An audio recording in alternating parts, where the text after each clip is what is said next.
Buenos días a todos en esta mañana de viernes. Espero que hayáis pasado una buena semana a pasar de Filomena y a pasar del frío que hace. Antes de empezar a presentar a nuestra invitada de hoy, quería, como siempre, daros las gracias por estar con nosotros y por participar en el debate de hoy, que, como ya sabéis, tratará sobre el impacto del cambio climático en las poblaciones vulnerables de los países en desarrollo. Pues por mucho frío que haya ahora mismo y por mucho confinamiento que tuviéramos el año pasado, justo hoy por la mañana ha salido la noticia que 2020 era el segundo año más cálido de la historia, empatado, de hecho, con 2016. Y eso, creo, una vez más pone de manifiesto la importancia y los efectos que tiene el cambio climático en nuestras vidas. Y gracias a nuestra experta de hoy, Mónica Silvana González, podremos conocer lo que el Parlamento Europeo está haciendo para combatir estos efectos negativos del cambio climático, especialmente en los países en vías de desarrollo, pero también en general aquí en Europa. Mónica, antes de empezar con tu presentación, quiero darte una vez más las gracias de parte de toda la oficina del Parlamento en España por estar una vez más aquí con nosotros y por sacar un hueco en tu apretada agenda. Voy a presentarte brevemente. Mónica, tú naciste en Argentina, pero ya llevas mucho tiempo en España desarrollando tu carrera política y empezaste afiliándote al Partido Socialista de Alcalá de Henares, donde estás en este momento y donde fuiste concejala y formaste también parte de la Asamblea de Madrid. Y creo que tu compromiso permanente de proteger la diversidad y generar conciencia social han dado sus frutos, y es por eso también que en 2019 fuiste elegida eurodiputada del Parlamento Europeo, donde eres titular de la Comisión de Desarrollo, suplente en la Comisión de Fondos Regionales. Además, formas parte de la Delegación para las Relaciones con Mercosur y de la Asamblea Parlamentaria Euro-Latinoamericana. Hoy tenemos el placer de contar contigo para conocer en detalle las acciones y los objetivos que tiene la Unión Europea en materia de sostenibilidad y acción por el clima. Uno de los aspectos clave, junto con la digitalización, creo, del futuro de Europa. Y también conoceremos el compromiso que tiene la Unión Europea con terceros países en la lucha contra la pobreza y la exclusión social en las poblaciones más vulnerables. Entonces, hay muchos temas que se vinculan con este tema. Y seguro que vamos a hablar también de varias propuestas principales, como aumentar la financiación internacional en compensación por los daños del cambio climático que estamos viendo ahora y alcanzar un acuerdo vinculante en materia de migración. Como siempre, un aviso para vosotros, los oyentes: si os surge alguna duda o pregunta, podéis escribirla a través del chat para que se traslademos a Mónica, aunque también creo que os vamos a dejar su correo electrónico, si permites, Mónica, Sí, por por si queréis supuesto. escribirle personalmente. Adelante, Mónica, cuéntanos en qué consisten tus propuestas que planteas y estamos deseando escucharle. Bueno, primeramente, muchas gracias una vez más a la Oficina del Parlamento Europeo en Madrid, a María, a todo el equipo, a ti, Juergen, personalmente, por haberme invitado y organizado este evento junto con la sociedad civil, junto con los diferentes participantes que hoy están. Veo muchísimos amigos conectados y muchos profesionales de la cooperación conectados, y por lo tanto es un orgullo para mí. Intentaré ser lo más breve posible en esta intervención, y luego quedo a disposición de todos los participantes para hacer de esto un diálogo más ameno.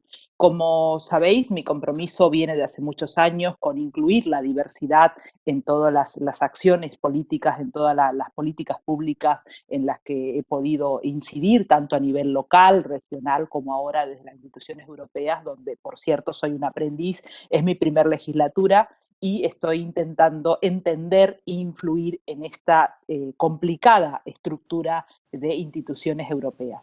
Pero destacar la función del Parlamento Europeo, destacar la función de la oficina en Madrid, que sirve para hacer entender, para explicar esto que a veces resulta tan complejo de la política europea, pero que está más presente que nunca y sobre todo en estos tiempos de terrible pandemia que estamos viviendo y de toda la reestructuración, de toda la ayuda que estamos recibiendo de instituciones europeas para reconstituirnos para después de esta terrible pandemia. Por lo tanto, me gustaría hacer primero un marco de las tareas que realizamos junto con el despacho, agradecer la presencia de mis asistentes en el despacho y mi equipo, que junto a ellos desarrollo una actuación fundamentalmente en la Comisión de Desarrollo, en Comisión de DEVE, valga la redundancia.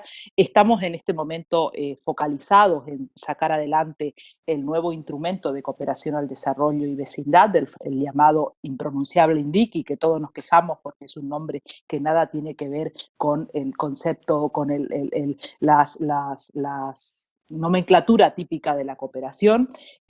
Como sabéis, el reglamento está aprobado, o sea, por decir la ley europea está aprobada, pero falta ahora ponernos de acuerdo en lo que va a ser justamente los actos delegados, o sea, lo que en mutatis mutandis en derecho nacional diríamos el reglamento de la ley, ¿no? Por lo tanto, estamos intentando influenciar en estos actos delegados para que las cuestiones vinculadas con el clima tengan todo el apoyo que necesitan, presupuestario que necesitan. Como digo, es un trabajo que vino ya de la legislatura anterior, las bases se han sentado en la legislatura anterior y ahora los miembros de la Comisión de Desarrollo estamos centrados justamente en cómo desarrollamos políticas concretas dentro de este gran paquete de reglamento del INDICI, ¿no? Es muy importante citar en el INDICI programas específicos que creo que han dado resultado en estos años y que habría que incrementarlos, habría que reforzar su participación, como es el del Eurosocial y el Euroclima. Destaco estos dos programas junto con el Bridging the Gap porque me parecen que tanto Eurosocial, que está focalizado en programas de América Latina, como Euroclima, son fundamentales para desarrollar el INI de impacto del cambio climático en países en desarrollo, que es lo que quiero realmente exponer. El Eurosocial, como sabéis, está dentro del INDICI, dentro del área temática de derechos humanos y democracia. Euroclima está incluido en el área geográfica. En todo este gran paquete del INDICI se ha logrado que el 85% de todos los millones destinados al INDICI, más de 71.000 millones, vayan con perspectiva de género, o sea, los programas tengan la perspectiva de género, que el 30% estén destinados a programas vinculados con el clima. Desde el Parlamento pedíamos el 40%, pero como sabéis, esta fue una negociación en trílogo, donde siempre el Parlamento somos más ambiciosos y pedimos más, pero finalmente el acuerdo en trílogos con el Consejo y con la Comisión se ha acordado el 30% para programas de clima y el 10% para migración. Destacar también, es muy importante, que las fuerzas progresistas hemos insistido en no vincularlo con la política migratoria, en que no tenga una condicionalidad. Para esto fue una línea roja de las fuerzas progresistas. No queremos una condicionalidad, no queremos que los fondos de cooperación estén vinculados a la política migratoria. Y ya entro el foco de Latinoamérica. Para mi despacho es importantísimo el trabajo de poner un foco en Latinoamérica, no solo por los valores que compartimos con el pueblo latinoamericano en general, sino porque es la región del mundo con más desigualdades y por lo tanto la que ya no es susceptible de ayudas oficiales al desarrollo porque sus indicadores son muy altos, su renta media, son países en general de renta media y caemos en lo que denominan los expertos en la trampa de la renta media, ¿no? Los casos más sangrantes los hemos visto durante el confinamiento, durante la terrible pandemia, como el caso de Chile y Ecuador, países que están considerados de renta media o rentas altas y sin embargo sus sistemas sanitarios eran totalmente deficientes para dar respuestas a una pandemia como la que estamos viviendo, ¿no? También hubo un tremendo retroceso en los derechos humanos en Colombia. Naciones Unidas, la Oficina de Naciones Unidas denuncia los asesinatos de líderes sociales. En definitiva, ya no son los propios activistas los que denuncian, sino que hay organizaciones de Naciones Unidas que lo están haciendo. Latinoamérica es un área importantísima. Allí está el 60% de la biodiversidad del mundo, por lo tanto las acciones que tengamos en Latinoamérica son importantes. Sabemos que el foco de la Unión Europea está puesto en África y en vecindad, y así lo demuestra el propio nuevo instrumento, el INDICI, donde el 24% va destinado a África y el 17% va destinado a vecindad. Comparativamente Latinoamérica queda muy atrás, solamente con un 4%, pero ahí estamos algunos diputados presionando, insistiendo para que la agenda con latinoamericana se mantenga. Voy a entrar directamente ya vinculado a la situación que hay en Honduras, que es una situación tremenda tras el huracán Iota y el huracán ETA. Afortunadamente creo que Europa está dando una respuesta. El Team Euro movilizó en total, junto con los propios recursos españoles, en más de 2,3 millones de euros. Fue la propia Reina de España y todo el despliegue de la cooperación española. También decir que me llegan noticias que se está organizando una conferencia de donantes para justamente atender la dramática situación de Honduras. Creo que es muestra de que no nos tenemos que olvidar de Latinoamérica, que los problemas de Latinoamérica son problemas de los españoles, son problemas de nuestras ciudades. Como sabéis, también estoy en la Comisión de Fondos Regionales, de la Comisión de Regi, y por lo tanto me gusta vincular la apuesta por la cooperación local, la apuesta por la cooperación descentralizada, que tiene que ver con la cooperación que realizan las regiones de Europa y en concreto las regiones españolas, y por lo tanto intento tener una vinculación. Trabajamos muy de forma directa con plataforma y así hemos estado insistiendo en el INDICI en que no se pierda la apuesta por los planes geográficos, que se ha logrado al menos tener más de 500 millones de euros destinados a los gobiernos locales. Entro de lleno en lo unido a la tremenda situación de Honduras con lo que es nuestro informe. Cuando llegamos al Parlamento Europeo, cuando llega al Parlamento Europeo, vemos que hay demasiados estudios que afortunadamente la Unión Europea declaró la emergencia climática a finales del año pasado, que se está hablando mucho, se está debatiendo mucho y se está escribiendo mucho sobre lo que tiene que ver la reducción de gases de invernadero, acabar con el calentamiento global, etcétera, etcétera. Pero desafortunadamente estamos hablando poco de cómo estamos protegiendo a las personas afectadas por el clima, que son personas en general vulnerables, muchos de ellos miembros de la diversidad, que son los más afectados, como son personas con discapacidad, personas afrodescendientes, personas de pueblos aborígenes, etcétera, etcétera.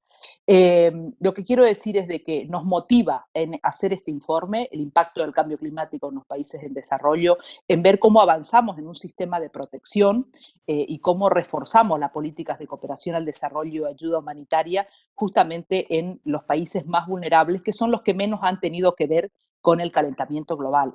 Aquí estamos trabajando junto a muchos expertos, entre ellos catedráticos de diferentes universidades españolas. Quiero destacar, por ejemplo, la figura de Beatriz Felipe, de la Universidad de Cataluña, también de la Universidad Carlos III de Madrid, del investigador Jesús Gamero.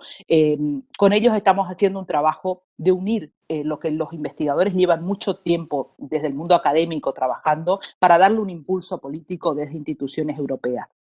Acá hay un concepto de justicia climática que hay que abordarlo. Lo que digo, estamos hablando de los países que menos han contribuido, son los que más están sufriendo el calentamiento global, y por lo tanto hay que desarrollar toda una política de justicia climática que los países más ricos puedan ayudar a la compensación de daños, y eso consiste en el mecanismo de Varsovia aprobado por la Unión Europea y que fue lamentablemente uno de los pocos acuerdos que salieron de la COP25 de Madrid hace un año en Madrid. Por lo tanto, este es lo que nos motiva. El foco está puesto obviamente en las personas más vulnerables, casi siempre son las personas más pobres las que viven que sus viviendas están o a la orilla del río, propensas a inundaciones, deslizamientos de tierra, sequías, olas de calor, etcétera, etcétera.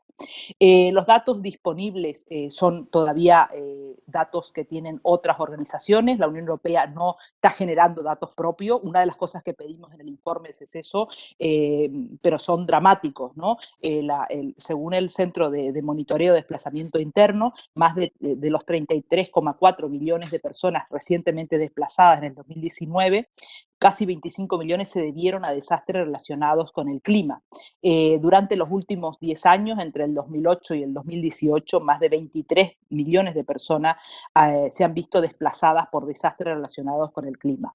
Podría tirar mucho de datos, pero nos hemos basado en nuestro informe, en el informe que se debate el próximo día 27 en la Comisión de Desarrollo, que se han llegado a unas enmiendas de compromiso con los diferentes grupos parlamentarios del Parlamento, pero queremos poner el foco en los problemas para que la Comisión pueda actuar. El 80% de los desplazamientos son mujeres, por lo tanto tiene una perspectiva de género muy marcada. Como digo, no hay datos todavía de las propias instituciones europeas, nos estamos basando en datos de Naciones Unidas y los diferentes stakeholders, pero estamos utilizando el dato del Banco Mundial que habla de 143 millones que van a estar desplazados para el 2050. Estamos hablando que 143 millones son muchísimo, es casi un tercio de la población de toda Europa, y el 2050 es solamente 30 años de lo que estamos, ¿no? Esto se suma, por supuesto, a los dramas que ya ocasionaban diferentes regiones empobrecidas del mundo. Por situar geográficamente, creo que podemos dividir el gran problema está en África, el 80% de las personas impactadas por el cambio climático va a ser África, pero también Asia Meridional. Por ejemplo, la situación de Bangladesh es tremenda, con 13,3 millones desplazadas, un tercio de toda la región. El África subsahariana, más de 80 millones de personas, donde, por situar un caso puntual, el caso de Etiopía, con el aumento de población que se prevé de más del 85% para el 2050, que se suma a los problemas ya, obviamente, de todo el Cuerno de África, como es Somalia o Kenia, y América Central fundamentalmente por los huracanes y todo lo que está ocurriendo ya, por ejemplo, en Honduras, ¿no? Que es el área lo denominado corredor seco, que corre paralelo al Pacífico, es la zona más afectada y por lo tanto habría que insistir en las medidas ya que se están tomando, ¿no? Y esto ocasiona todo el drama migratorio a Estados Unidos. Como digo, lo que queremos desde este informe es poner el foco, primero, tiene tres objetivos. Es un objetivo político, obviamente, que existe una resolución del Parlamento Europeo, como ya la han hecho otros parlamentos regionales, por ejemplo el de Kampala, poner un objetivo jurídico, que se flexibilicen los documentos jurídicos existentes de protección de las personas para que la cuestión del clima sea incluido en un mecanismo de protección. Y aquí quiero destacar fundamentalmente la iniciativa que vamos a abordar tras aprobar este informe de iniciativa, que es el visado climático. Queremos impulsar el visado climático como un mecanismo de protección, una propuesta de vía legal de entrada. Sabemos que la Unión Europea va a debatir en los próximos meses, el Parlamento va a debatir la propuesta del pacto migratorio, y creemos que el visado climático tiene que estar incluido en las enmiendas al alza que hagamos de estos 5 reglamentos cuando lleguen al Parlamento. Sabemos que estos 5 reglamentos no gustan a la mayoría de los agentes implicados, pero es una primera base de negociación que, por supuesto, desde el Parlamento enmendaremos al alza, y en eso incluiremos la propuesta del visado climático, que ya le iremos contando finalmente si se puede llegar a un acuerdo o no. Y el tercero es un objetivo puramente económico, que ya lo estamos haciendo a través del INDICI, reforzar los programas temáticos, los programas geográficos, para incluir la cuestión del clima y la resiliencia, para ayudar a estos países que menos han contribuido al calentamiento global a tener unas infraestructuras más sólidas para resistir el impacto del cambio climático y así evitar más migraciones todavía. Quiero destacar que en el tema jurídico, en el objetivo jurídico que nos hemos planteado, si quieren lo debatimos ya en las preguntas. El caso de Kiribati es un caso que crea una sentencia internacional, y los expertos me podrán corregir, pero hemos insistido en poner este ejemplo de Kiribati porque es la primera vez que Naciones Unidas se posiciona en justamente la causa de Ioane Teitiota de Kiribati, que denuncia justamente a Nueva Zelanda ante el Comité de Derechos Humanos de Naciones Unidas, tras rechazar la petición de no devolución, ¿no? Si quiere lo debatimos durante el conversatorio, y nuevamente agradecer la predisposición y la invitación, y disculparme si me he extendido unos minutos más. Gracias. No, para nada, Mónica. Ha sido muy, muy interesante. Muchas gracias por tu introducción. Y tenemos muchos oyentes, muchos seguidores, más de 70, entonces has provocado mucho interés y ya nos están llegando muchísimas preguntas. Yo quiero empezar con una pregunta mía. Europa siempre ha sido en la vanguardia. Creo que en la lucha contra el cambio climático en los últimos años hemos logrado muchísimo, pero en Estados Unidos ha sido al revés. ¿Crees que con la nueva administración de Biden va a cambiar algo? ¿Vamos a poder hacer más cosas?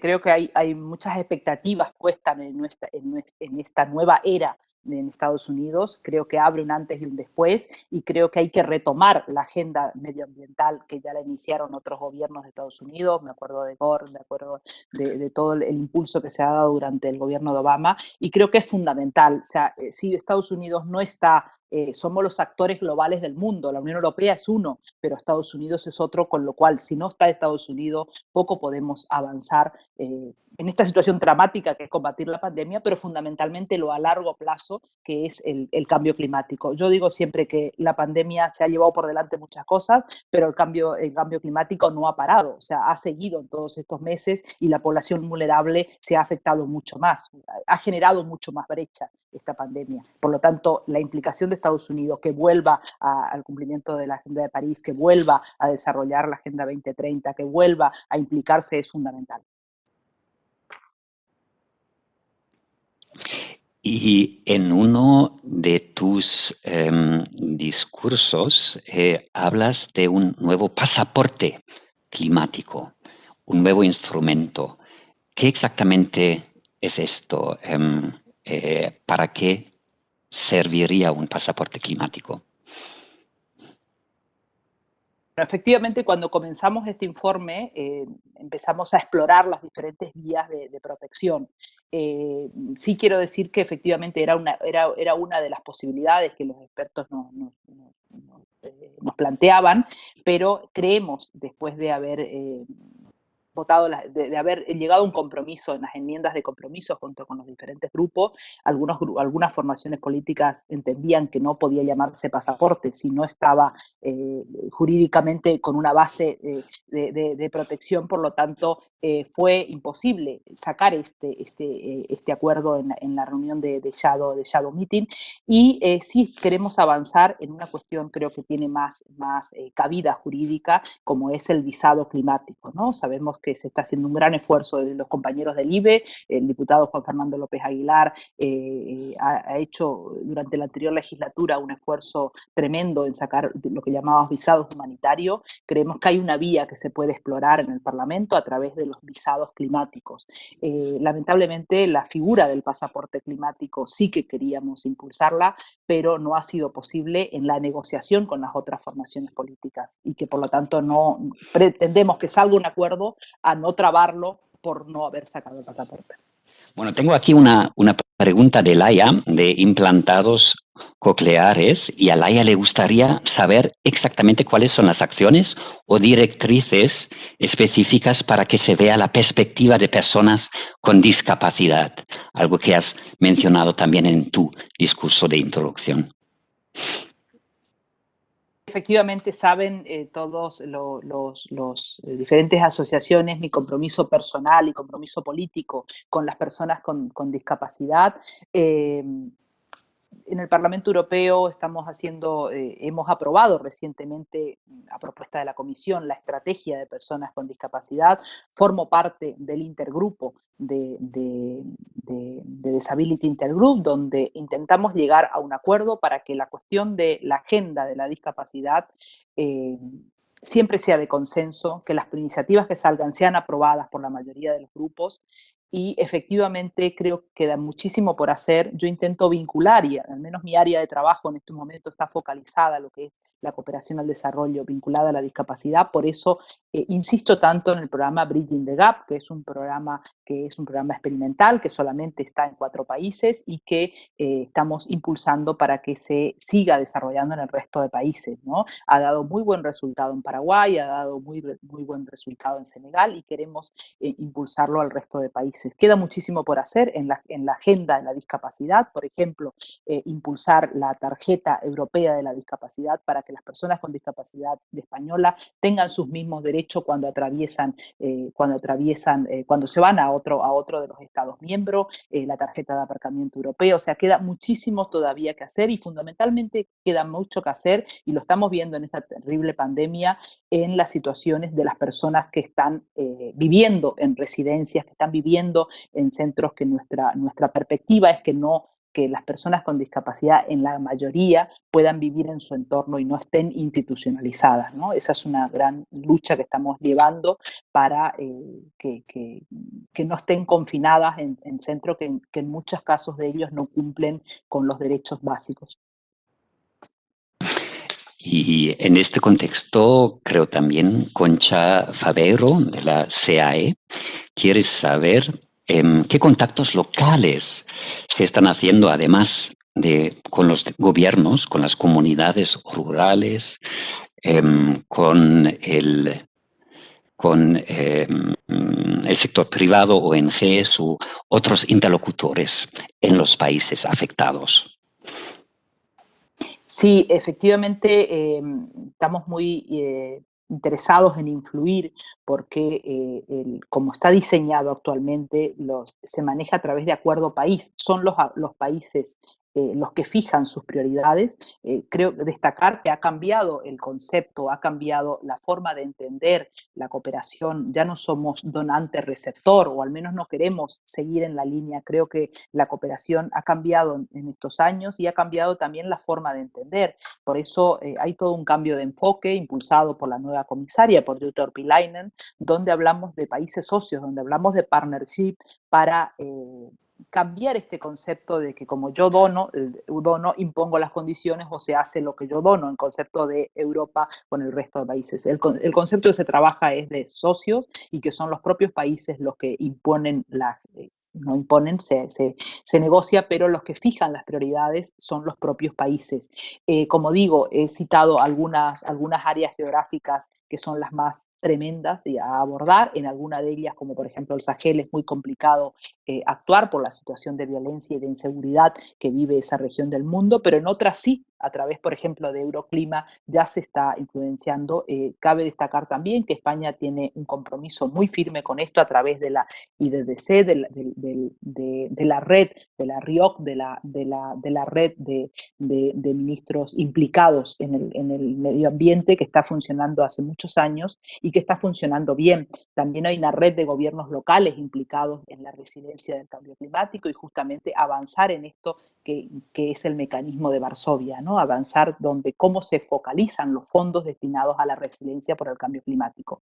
Esta RIOC sabemos que está dando buenos resultados y que por lo tanto la Unión Africana ya está pidiendo también de que se constituya una RIOC africana, ¿no? Esto lo hemos debatido en otra reunión organizada por ustedes también, donde las propias instituciones africanas sugerían la necesidad y sabemos que está teniendo buena respuesta dentro de los organismos, dentro de la Secretaría de Estado de Medio Ambiente del Gobierno de España.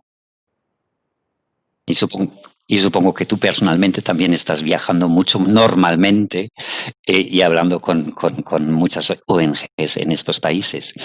Tengo aquí una pregunta de María Guijarro, que es portavoz socialista de cooperación en el Congreso de los Diputados. Y María quiere saber, la pandemia está alterando muchas de las variables en el desarrollo. ¿Cómo afecta dentro de la perspectiva climática y las personas vulnerables este asunto? Y otra pregunta de María, ¿qué peso se le dará al componente de educación dentro de esta iniciativa que tienes? Efectivamente, cuando nos planteamos, por resumir, el informe de iniciativa, agradeciendo a María primero que haya destinado un par de minutos para estar con nosotros, sabemos que la agenda del Congreso es tremenda. Este informe de iniciativa plantea, por supuesto, una política climática, una política de desarrollo, una política migratoria y una política de acciones de concienciación, ¿no? Yo creo que es tan importante destinar un euro a los países en desarrollo como destinar un euro en concienciar a nuestros ciudadanos de que el cambio climático tiene efectos para todos, pero que algunos tenemos más resiliencia, algunos tenemos más capacidad de hacerle frente, tenemos más situaciones que en otros. Por lo tanto, es muy importante la educación, agradecer el trabajo hecho en el Congreso de los Diputados con la nueva ley de educación, que va a permitir también que en los colegios, que en nuestras instituciones educativas se enseñe y se aprenda cooperación al desarrollo y ayuda humanitaria, ¿no? Estos son temas fundamentales para saber que vinculados con lo que es la justicia climática, los países que más hemos ayudado al calentamiento global son los países, los que menos han contribuido al calentamiento global son los que más están padeciendo los efectos, y dentro de ellos las mujeres. Y por lo tanto tenemos una responsabilidad también de ayudar en la reparación, en la compensación de daños, ¿no? Esto, por supuesto, viene ya definido en lo que es el aumentar los riesgos de desastres, como que ya lo mencionaban hace muchos años, el marco Sendai, y que viene, por eso me gusta citar también la responsabilidad que tenemos de impulsar una agenda de protección, como es, y saco el caso de Kiridati, porque me parece que es el ejemplo de por dónde va a ir el derecho internacional de protección de las personas en los próximos años. El caso de Kiribati no va a ser un caso aislado, cada vez va a haber más, y por ello me parece importante citarlo. Gracias, María, por tu participación, y por supuesto seguimos trabajando juntos para que una vez aprobado esto en el Parlamento Europeo pueda tener un desarrollo en instituciones españolas y en lo que es las políticas públicas españolas. Agradecer el trabajo también que se está haciendo en la Comisión Especial en el Parlamento Español para impulsar una nueva ley de cooperación al desarrollo que modernice todas las estructuras anteriores que venían funcionando en estos años y que tiene sus luces y sus sombras, ¿no? Tenemos que hacer balance también de qué ha servido, para qué ha servido la cooperación de estos años.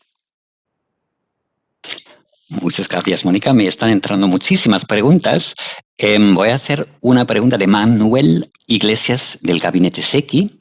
¿Nos puedes explicar, Mónica, algo más sobre el mecanismo de Varsovia, sobre compensación y en qué medida está incluido en tu informe y tu propuesta de la resolución del Parlamento Europeo?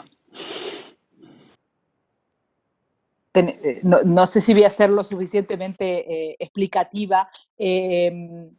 Primero destacar que este mecanismo de Varsovia viene obviamente funcionando hace varios años, y lo que buscamos con el informe es redoblar financieramente, o sea, que haya más dinero disponible, y que en la COP26 se avance, o sea, sabemos que se está preparando ya Glasgow COP26, se avance en los acuerdos aprobados en la COP25, y está directamente relacionado con lo que es la propia justicia climática, que es uno de los pilares de este informe de iniciativa.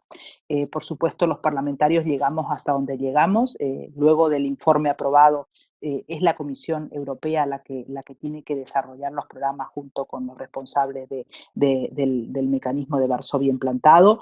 Destacar el trabajo que se hace en la plataforma de Disaster, que es una plataforma que se inició originalmente en el informe Nansen, que los expertos saben a qué me refiero, que dio lugar al famoso pasaporte Nansen, y que por eso también lo uno de que cuando hemos tenido que desestimar lo del pasaporte climático, hemos visto las cifras del pasaporte Nansen que no, digamos, dio los frutos que se esperaba o solamente dio cobertura a muy pocas personas. Por eso hemos derivado de alguna forma la acción en que impulsemos un visado climático en vez de lo que llamábamos el pasaporte climático, que venía refrendado por el supuesto pasaporte Nansen, ¿no? Que sí que se impulsó en su momento en Naciones Unidas, pero que no dio los efectos que se esperaba.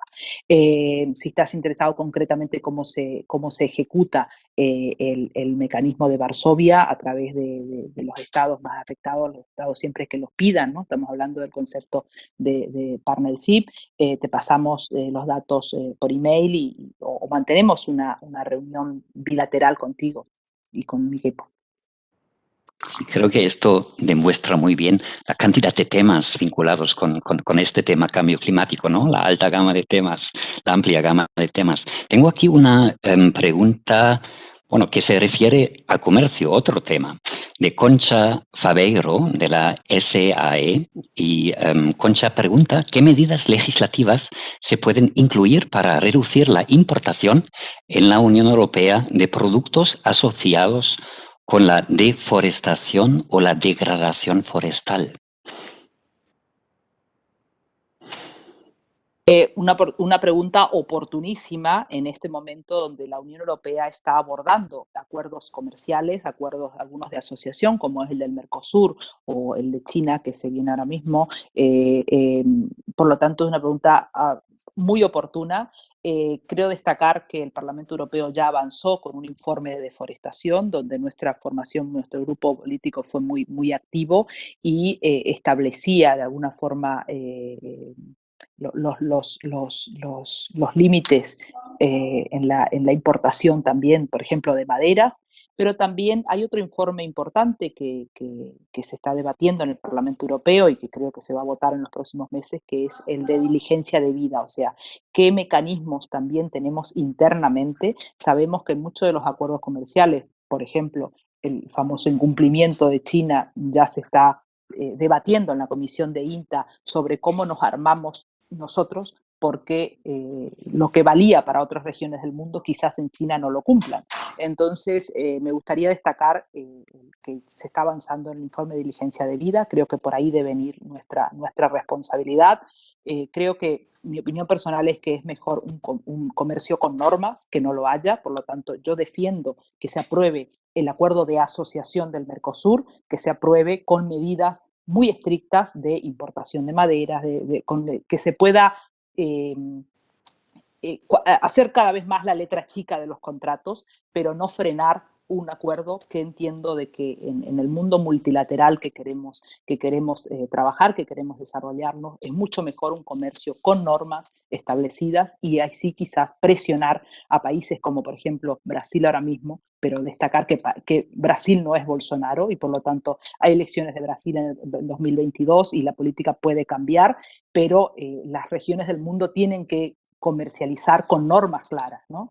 Por lo tanto, creo destacar que estos dos informes que se están trabajando de diligencia de vida y de deforestación van a ser muy útiles en los nuevos acuerdos comerciales que la Unión Europea firme y alguno de ellos el de asociación. Yo soy una defensora de que el acuerdo del Mercosur tiene que salir como acuerdo de asociación para incluir el diálogo político y la cooperación. Y has mencionado Brasil y hace Marta Ortega de la UGR un tema o una pregunta que está vinculada con el sector agroalimentario, que también es un sector muy importante en Sudamérica. ¿Se piensa abordar en un futuro la problemática de la industria agroalimentaria y su gran impacto medioambiental, por ejemplo, en relación con la deforestación? Ya nos has contado algo sobre el tema, pérdida de biodiversidad o consumo excesivo de agua. Que lo está situando en el caso de Brasil. Yo no soy una experta en Brasil, para eso hay una delegación especial con Brasil y por supuesto estos temas son más de INTA, son más de comercio que nuestro.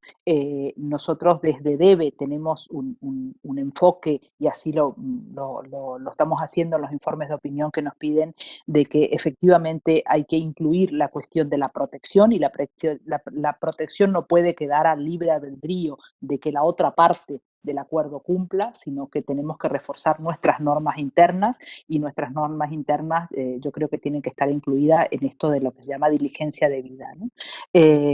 Más allá de los acuerdos blandos, ¿no? que se estilaban en otro momento, impulsar, digamos, no sé cómo se dice en inglés, pero acuerdos duros, digamos, ¿no? Me gustaría, sí, ponerte en contacto con todos los compañeros de la Comisión de Comercio, porque son ellos los que están llevando de primera mano. Cuando esto llegue a DEVE, seremos muy fuertes en la defensa, obviamente, por supuesto, de los pueblos originarios. Como latinoamericana, estoy muy comprometida con los pueblos originarios y, por lo tanto, sé que se puede llegar a un entendimiento y un acuerdo entre la protección del medio ambiente, en que se cumpla la Directiva de París, en que se cumpla el Acuerdo de París y a la vez comercializar con normas justas. Uno de los dramas de la cooperación justamente es que si estos no venden sus productos, tampoco nosotros podemos todos solventar con la cooperación al desarrollo, ¿no? Por lo tanto, creo que se puede llegar, y quizás me puedes decir que soy utópica, pero creo que se puede llegar a protección del medio ambiente con normas claras y a la vez tener acuerdos comerciales, porque si no lo tenemos nosotros, lo van a tener otros. O sea, si queremos ser un actor global en el mundo, no podemos dejar de estar en Latinoamérica, dejar de estar en donde está el 60% de la biodiversidad del mundo. y si no estamos nosotros, va a estar otro. Y de hecho ya estamos perdiendo mucho de este posicionamiento en Latinoamérica, que lo está captando China y se está metiendo China con sus empresas y con otras maneras muy diferentes de lo que entendemos los europeos y de los valores europeos. No sé si he Mm, sido... Muchas gracias. Tengo una pregunta de Carlos Illán, de IES Global. La crisis provocada por la COVID pone de manifiesto la gran relación entre cambio climático y salud. ¿Crees que la salud debería ser una prioridad horizontal junto con los derechos humanos, el género o los temas medioambientales?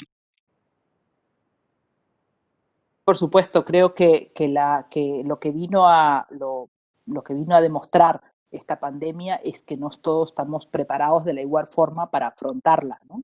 Y por eso estamos haciendo un trabajo en DEBE sobre qué pasa con las vacunas, cómo se distribuyen las vacunas, eh, se logra de que al menos los países que no tienen acceso o que gastan más, porque esto está vinculado también a toda una cuestión de pago de deuda externa, que gastan más en pagar la deuda externa, que son 48 países en el mundo que en su presupuesto pagan más de deuda externa que, que invierten en sus sistemas sanitarios públicos. Por lo tanto, hay toda una deriva de por qué también tenemos que apostar por la posible condonación de deuda. La sanidad tiene que estar entre las principales vías. Siempre lo hemos dicho, pero poco lo hemos hecho, ¿no?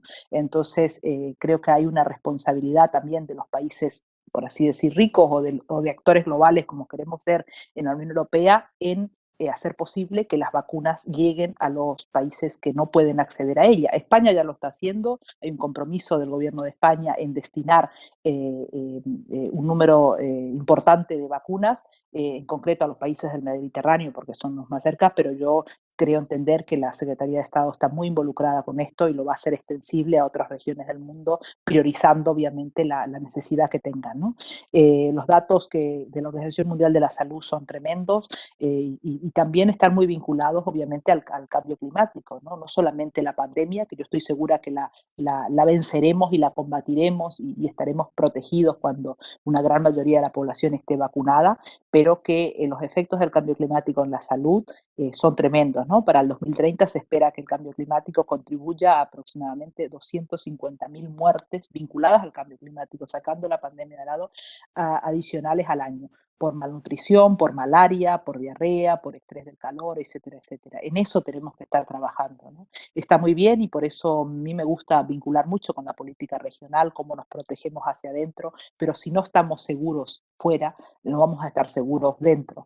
Por lo tanto, la dimensión exterior del Green Deal tenemos que practicarla y tenemos que ejecutarla, y a mí me gusta mucho, y por eso empecé hablando de los actos delegados, porque tenemos que ver la letra chica del famoso INDICI y dónde van los dineros de la cooperación, y en eso estamos trabajando, los actos delegados.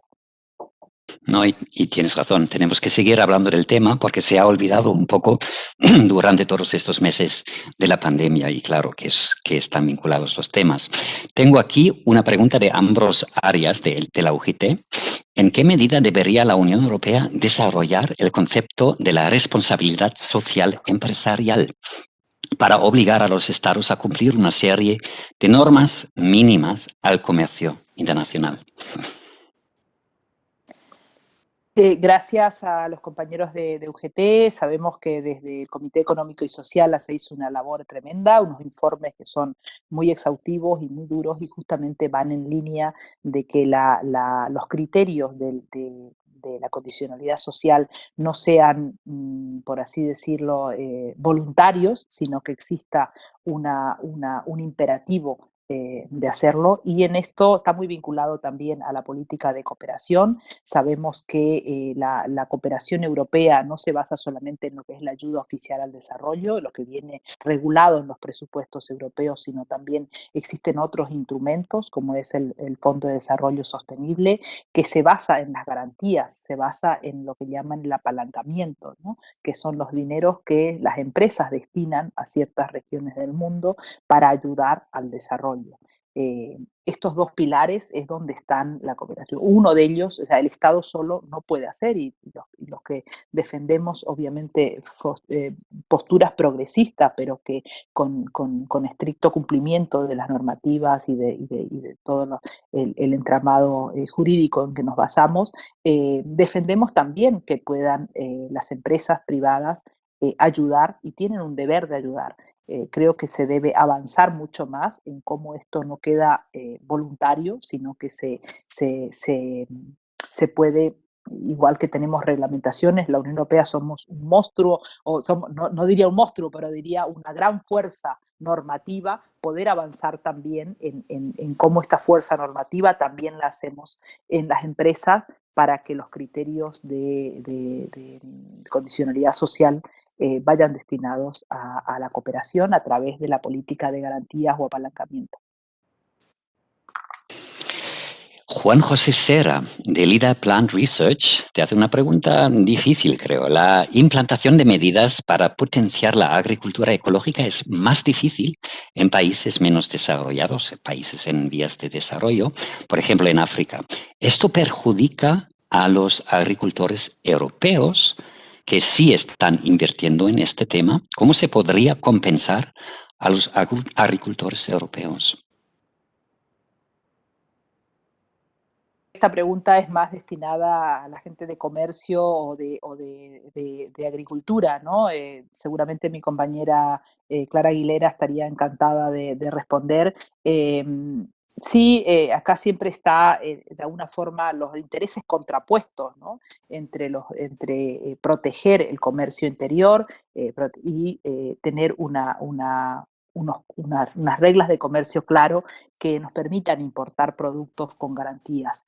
Efectivamente, la política ecológica creemos que está menos desarrollada en otras regiones del mundo, pero yo soy latinoamericana y cuando visito varios países latinoamericanos me doy cuenta que quizás sus formas contaminan mucho menos de cómo se realiza la agricultura en España hoy. No soy experta en agricultura, solamente defiendo un comercio con normas claras, que cumpla el Acuerdo de París, que cumpla los tratados internacionales y que seamos cada vez más estrictos y más normativos a la hora de desarrollar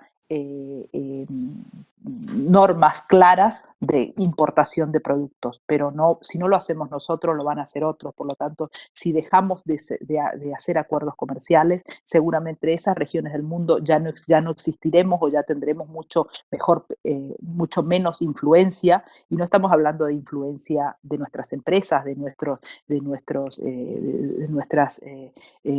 intereses, sino influencia en derechos humanos, influencia en todo este paquete de valores que defendemos los europeos en las diferentes regiones del mundo.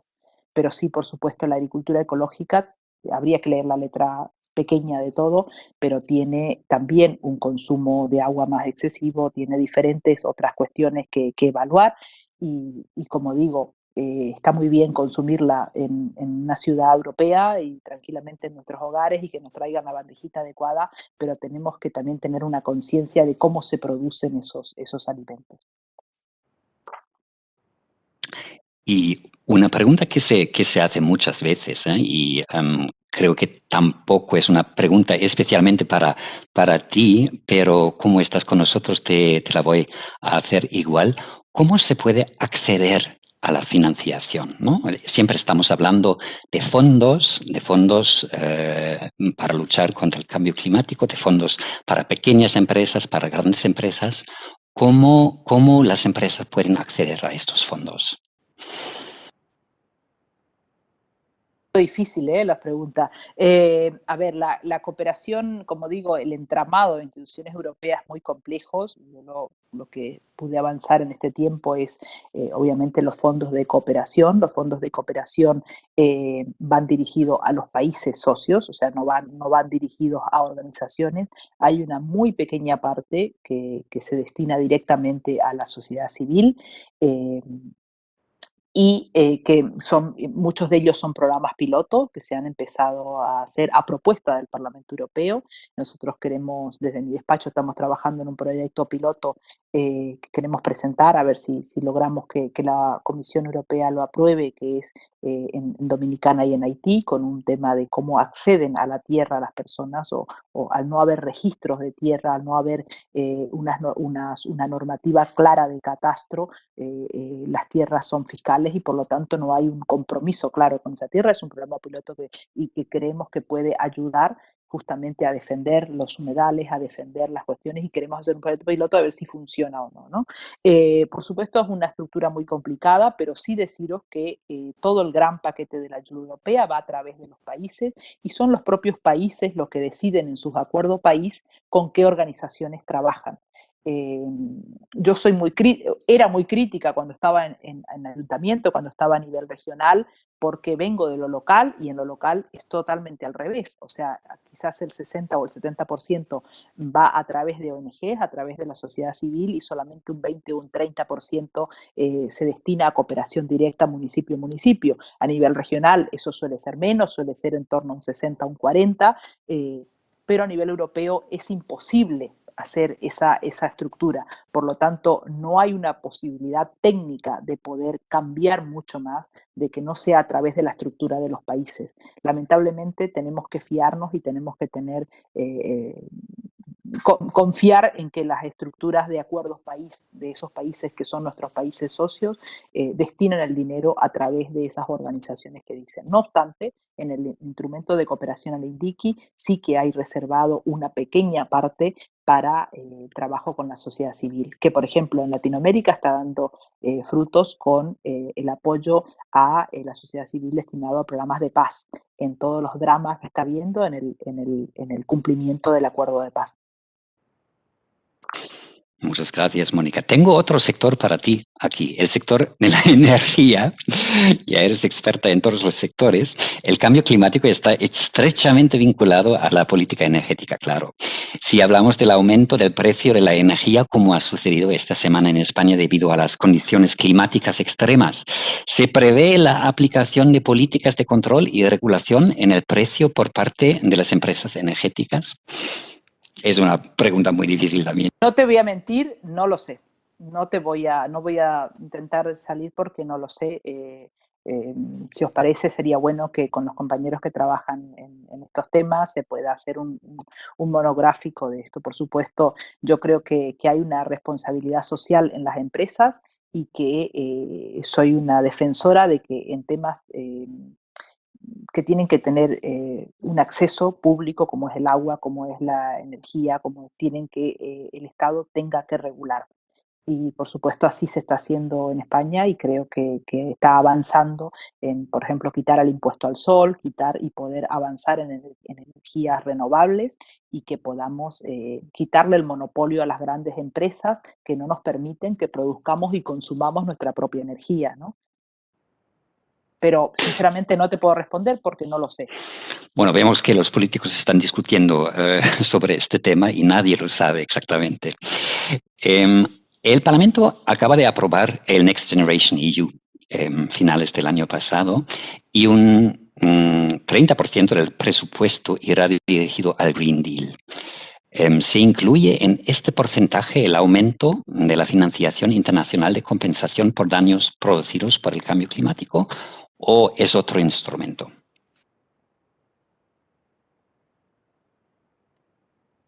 Te pasamos la información porque no me lo sé. Tengo entendido que el 30% destinado al Green Deal, lo que estamos intentando que que este 30% pueda utilizarse porque hay informes jurídicos, bueno, que los propios comisarios a veces son críticos. El otro día lo escuchaba a Lenarsi siendo crítico de que no se pueda utilizar el Next Generation EU para acciones de exterior, ¿no? Creo que no está resuelto todavía. De hecho, el propio comisario se mostraba dispuesto a que sí se pueda destinar parte del Next Generation EU. Por ejemplo, en el mes de julio fuimos muy críticos cuando había una expectativa de volcar más de 5.000 millones de euros a ayuda humanitaria, y cuando se aprueba el acuerdo en el Consejo en el mes de julio, nos quedamos sin ello. Por lo tanto, había la expectativa de reforzar la ayuda humanitaria con este instrumento y no salió. Y la excusa al menos la argumentación era de que no tenía una base jurídica para poder desarrollar. Como digo, somos una potencia normativa, y somos una potencia normativa que todo dinero que se destina tiene que estar garantizado con una base jurídica, y para eso está la triple estructura esta de reglamentos, directivas y dentro del complejo entramado.